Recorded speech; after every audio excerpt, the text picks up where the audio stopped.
V imenu Očeta in Sina in Svetega Duha, amen. Hvaljen Jezus. Dragi verniki, torej ta dnevna božična maša nam nudi branje poleg Pavlovega začetka pisma Hebrejcem, še Janezov uvod v evangelij, ki se sicer bere ob koncu tradicionalne svete maše, kot poudarek izrednega dogodka Božjega učlovečenja. Ta večni Božji logos, ki ni samo beseda, ampak še mnogo več od tega, ne postane človek, ampak natančneje postane meso. Se pravi, sarks, bi se reklo po grško, meso. To označuje našo človeško naravo, ki je krhka, menljiva, končna.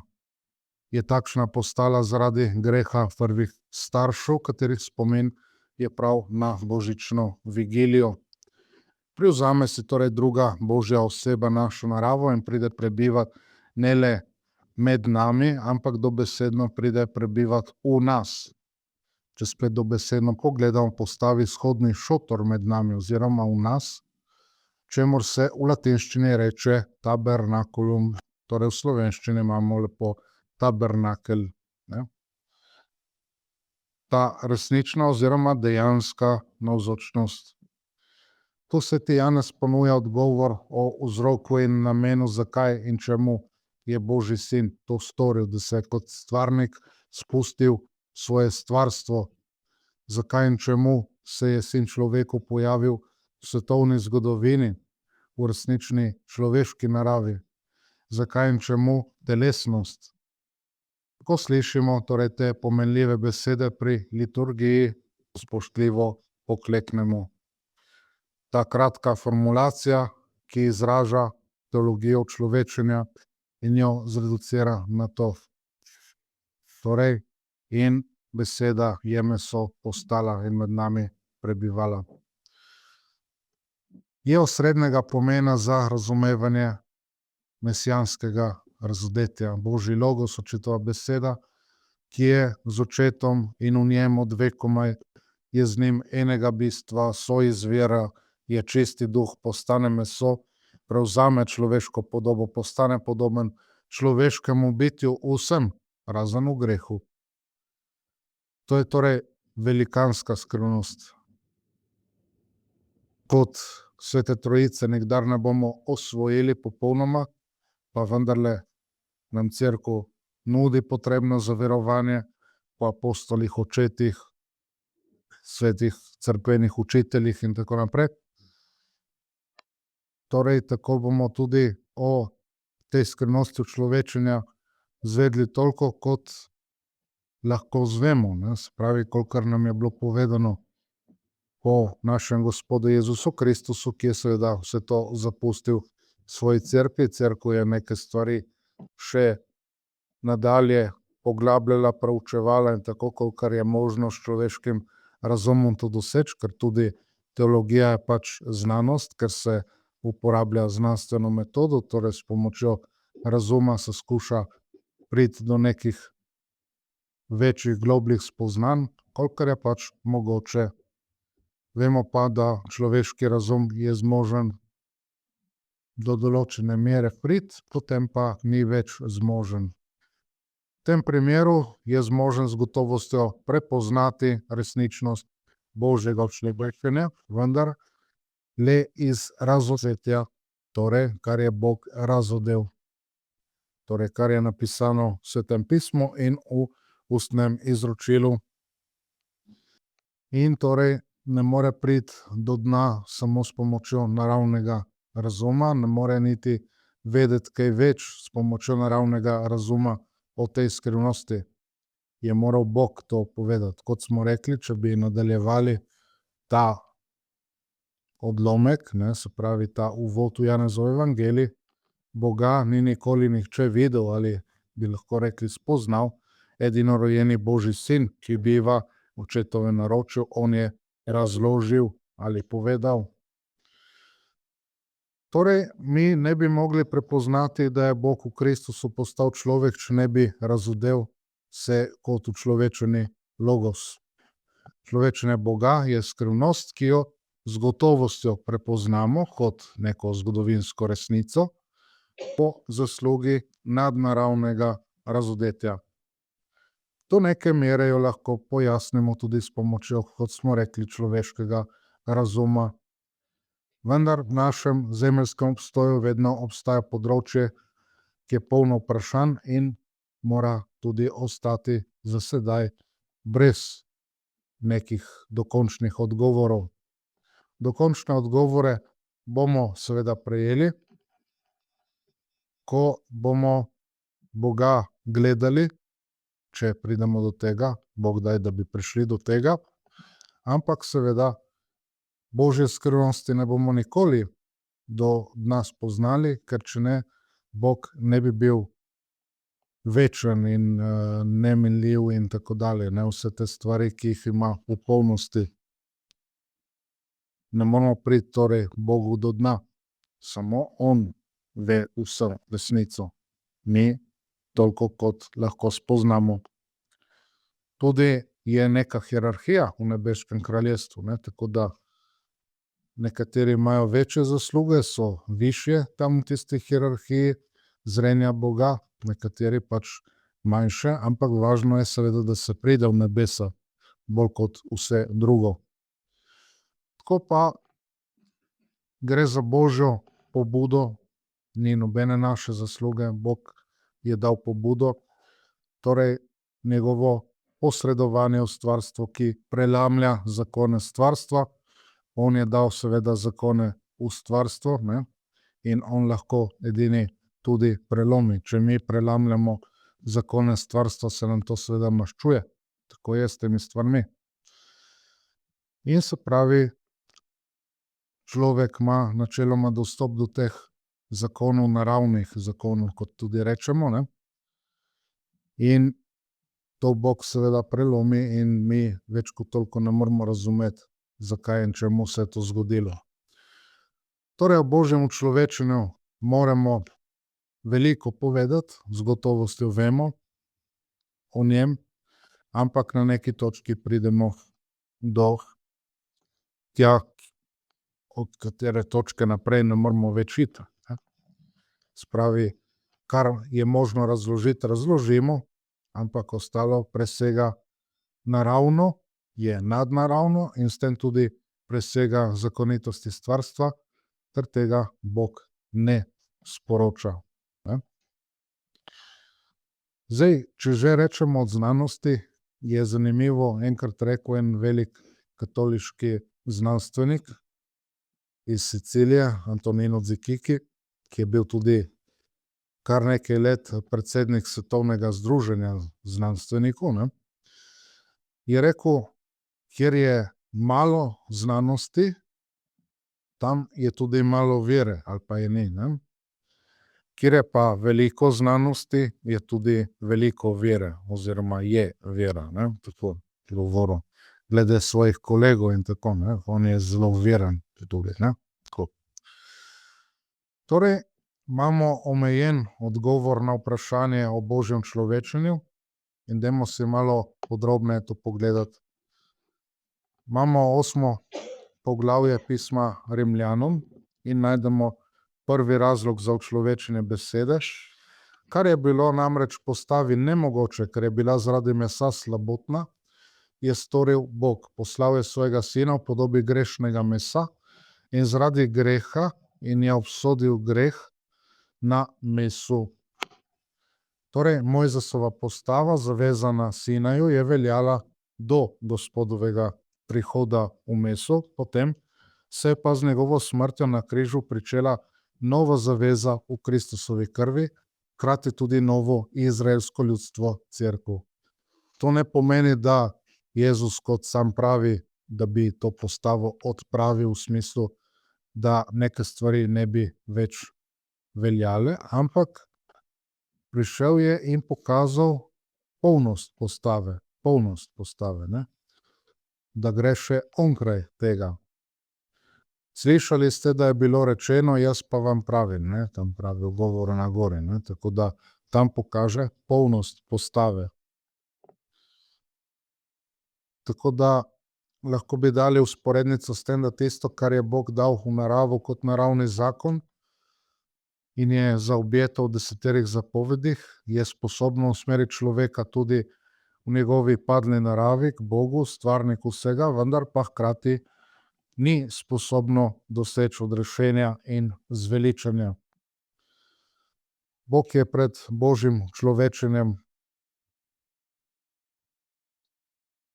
se pravi, pred Božjim človečenjem je bil človek s svojimi dejanji, torej sposoben Bogu ugajati, ampak najvišje, kar je lahko s tem dosegel, je bilo preddverje nebeških vrat. So ostala še vedno zaprta, ta nebeška vrata, nihče drug ni mogel tega odpreti kot Bog sam. Imenujemo Kristusa tudi v devetdnevnici božični ključ Davidov, ne? Tako da on edini je lahko to odklenil, odprl. In edini, ki tisto, kar odpre, on nihče ne more zapreti, in kar zapre, nihče ne more odpreti, ne? Tako da mora on to napraviti, noben drugi. Torej, govorimo o tako imenovanem predpeklu, ki ga izpovedujemo v apostolski veri, oziroma, kot se reče temu malo bolj učeno, limb očakov, ne. To je tisti kraj, ki sicer širše gledano spada v okvir pekla, ampak vendarle tam so bili ti očaki, ki so čakali odrešenika, so bili, kolikor je bilo možno v tem človeškem smislu, srečni, zadovoljni, veseli in te stvari, ampak seveda niso še mogli biti v nebesih, v raju, zato ker je moral seveda sam Bog odkleniti ta vrata. In tudi, če bi se dandanes kdo po izredni poti zveličal, ampak to je stvar Boga, to ni naša stvar, ne, se to zgodi po Kristusu in po njegovi cerkvi.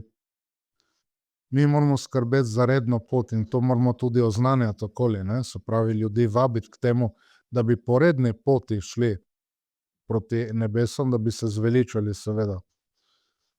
To je pa naše sodelovanje z Božjo milostjo, našem molitvenem in zlasti zakramentalnem življenju.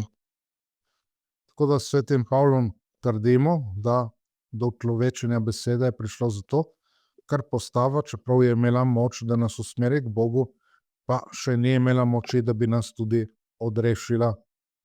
Z drugimi besedami, ni mogla izbrisati krivde, ki je doletela človeški rod. Po Pavlovih besedah je meso, torej oblika učlovečenega sina, in je pod oblastjo greha.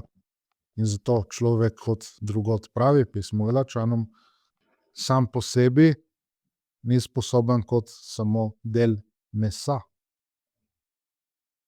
Potem pa, ko sodeluje z Božjo milostjo, je pa sad duha, ki tudi našteva potem, česa je sposoben človek potem, ker s sodelovanjem z darovi Svetega Duha, z Božjimi darovi, obrodi sad duha, oziroma te duhovne sadove, bomo rekli, ne.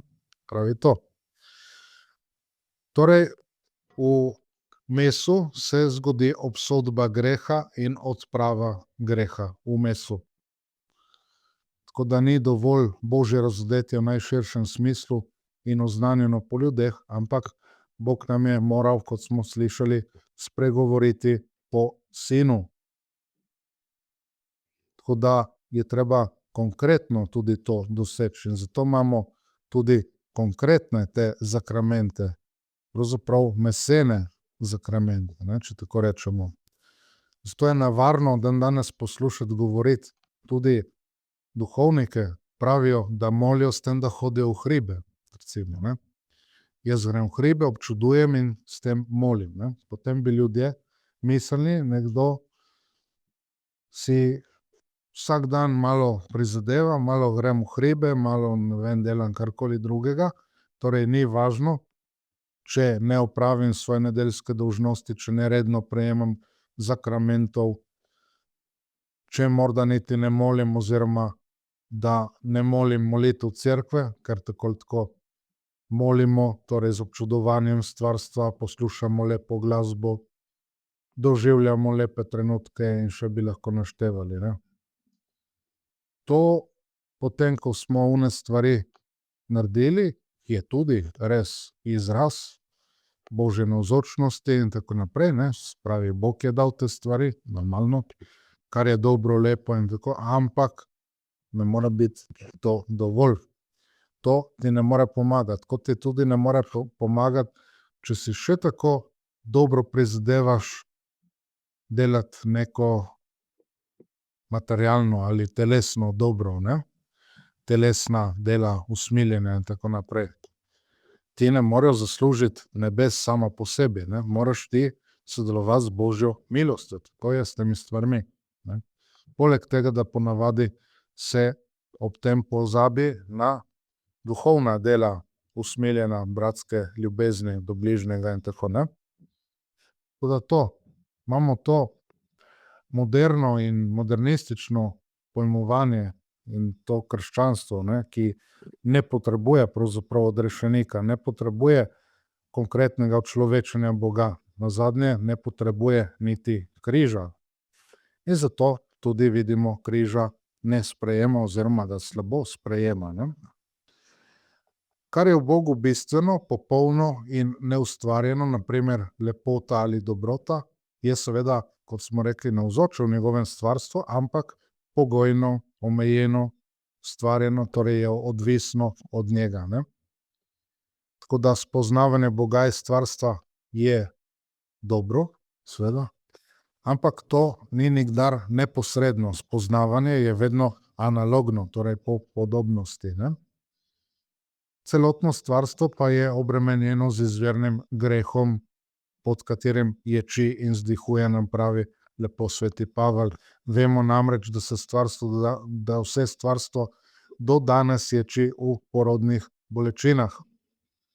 Torej, čaka, pričakuje, da se rodi v Kristusu, ne, spravi, da se zveliča, da se odreši. In torej je vedno zato nekoliko izkrivljeno in vidimo neke anomalije, vidimo neko naravno ali fizično zlo tudi, ne, poleg nekega moralnega zla in tako naprej, in potem onkraj naravno zlo, ne bomo rekli glih nadnaravno, ne, ampak onkraj naravno, ne, ker pač obstajajo različne besede tudi v latinščini, če pogledam, ampak dobro, to je zdaj druga zadeva. Za vsako podobnost z Bogom torej še bolj pretehta v resnici nepodobnost z Bogom. In s padcem se ta nepodobnost še bolj okrepila. Torej smo še bolj izmaličeni zaradi tega, ne. Naši prvi starši in tako so bili seveda Bogu podobni in so imeli precej večje darove in tako naprej, ne. Tudi dar spoznanja in tako precej večji, ampak so potem to zapravili in mi imamo normalno precej manjšo zadevo, ne, tudi spoznanje in vse te stvari, ki so Božji darovi. Kljub temu Bog tudi tej pokvarjeni stvaritvi človeškega razuma načeloma ostaja naraven in se ga da prepoznati. Tako da ta možnost spoznavanja Boga preko svojega razuma, preko stvarstva in tako, je razodetje Boga, ampak v zelo širokem smislu. Brez posebnega Božjega razodetja v ožjem smislu. Ker stvarstvo na splošno priča o svojem stvarniku, ne, spravi, kot pravi lepo knjiga Modrosti, da nekako kot umetnina, ki govori o svojem umetniku, ki jo je napravil, ne, tako nekako, ne, da se potem pravi knjiga Modrosti, da po podobnosti se mora spoznati tudi stvarnik tistega, kar je ustvarjeno, ne. To daje take primerjave. Tako da, če se seveda pred tem osnovnim razodetjem, osnovnim spoznanjem zapremo ali ne izvajamo svojega življenja v skladu s tem, kar je možno spoznati, spravi, da niti po tej naravni poti ne bi živeli, ne, spravi, ta naravna etika, naravna morala in tako ti naravni zakoni, če ne bi niti potem živeli, seveda, to so sposobni vsi ljudje živeti, potem seveda to neizogibno privede do Božje jeze, ne mora biti drugače, ne. Tako da to pomeni, Boga spoznavamo tako, da o njem sklepamo po drugih stvareh, zlasti o teh stvareh v stvarstvu, ampak ko beseda oziroma logos, ne, zdaj ta izraz tehnični tudi, ki je samo izražanje Božjega bistva, postane meso, prevzame naravo, ki ustreza človekovi zmožnosti spoznavanja Boga. Božje samoizražanje ni zgolj ta proces znotraj Svete Trojice, ne. Kaj pomeni to? Bog se izrazi navzven, ne, se pravi, pove nekaj o sebi, ne. Prej je bilo znotraj Svete Trojice, zdaj pa pride med nas človek, torej kot človek pove o tem, kdo je sama ta beseda, ta logos, oziroma kdo je Sveta Trojica in tako, ne. Če ne, mi tega ne bi mogli vedeti. Tako nam spregovori, torej dopolni svoje razodetje. Je neprekosljivo to razodetje, ker ni načina, s katerim bi se dalo bolje to povedati ali pa neposredno, bolj neposredno spoznati Boga kot v človeški naravi. On si je prevzel človeško naravo in tako se edino more najbolje spoznati Boga, ne. Torej, da on sam pove, da on sam se pokaže in tako naprej, tudi s svojim naukom, s svojimi čudeži in tako naprej. To je vse delal zato, da bi povedal, da on je Bog. Tako da imamo človečne besede, ki je oblika razodetja, v katerem Bog postane človeku najbolj popolno prepoznaven. To je narava, ki ustreza človeški naravi. Ampak seveda, in s tem bomo počasi zaključili, to ni glavni namen besede, ki je postala meso. Človečenje je seveda dvignilo tančico, ki je zaradi izvirnega greha zameglila človekovo spoznanje Boga, ga naredilo nekoliko bolj preglednega, ampak pravi namen je seveda zveličanje, kot pravi ena od 6 resnic, da se je Bog sin učlovečil, da bi nas s svojo smrtjo na križu odrešil in večno zveličal. Tu se vračamo k temu, kar smo rekli, da Bog ne bi postal človek samo zaradi razodetja, da se torej razodene, da se razkrije, ne, tako kot darilo, ki se ga odvije, da se vidi, kar je noter, ne, tako. Se pravi, razodetje je posledica in je v službi sinovega odrešenskega dejanja. Človekova nedotaknjena narava v prvotnem stanju je bila zmožna spoznati Boga in to odrešenje je bil pravi razlog, zakaj je beseda postala meso. Stvarnik sam se je spustil v svoje stvarstvo, da ga od znotraj očisti in ozdravi vse tisto, kar je bilo ranjeno, ne. Od znotraj tudi sodi, razsodi, presodi, kaj je tisto, kar je ranjeno, ne. Tako je rečeno tudi to, ne. Kot sodnik živih in mrtvih, ne, tudi to on razsodi in presodi, to je v redu, to ni v redu, ne, kar je noter v človeku. In zato smo tudi mi poklicani, da to razločujemo, kaj je dobro, kaj ni dobro. Tako da stvarstvo je bilo obnovljeno s strani svojega stvarnika, odrešenje je bilo na novo pridobljeno za človeka in čiščenje Boga, ki je bilo enako pokvarjeno, kakor pokvarjena narava stvarstva, je bilo obnovljeno do popolnosti. Je drugačno čiščenje, ni več s krvavimi žrtvami, daritvami živali in tako naprej. Če bi brali naprej pismo Hebrejcem svetega Pavla, bi tudi to videli, ker lepo o tem govori, ne.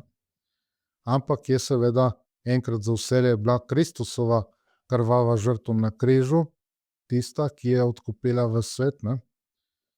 Tako da sedaj se ta daritev, žrtev seveda obnavlja, je vedno znova se izvršuje, ampak na nekrvavi način, ne. To je sveta maša. In zdaj tukaj bi pa zaključili s tem, da rečemo, da samo tradicionalno čiščenje Boga je zares takšna, kot tudi poslušamo vedno, ko so ti hvalospevi na začetku kanona, ne, se pravi rimskega kanona ali kakšnih drugih kanonov, če so druge liturgije, seveda. Se pravi, rečemo, da je dostojno, da je pravično, da je pravo in zveličavno tisto, kar delamo, ne. Da tako častimo Boga. Je dostojno, je pravično, je pravo in zveličavno, ne. Tako rečemo. Zaradi tega potem je logično in normalno, da na koncu tradicionalne maše se bere Janezov prolog, uvod v evangelij, na koncu novega mašnega obreda pa se to ne dela več. V imenu Očeta in Sina in Svetega Duha, amen, hvaljen Jezus.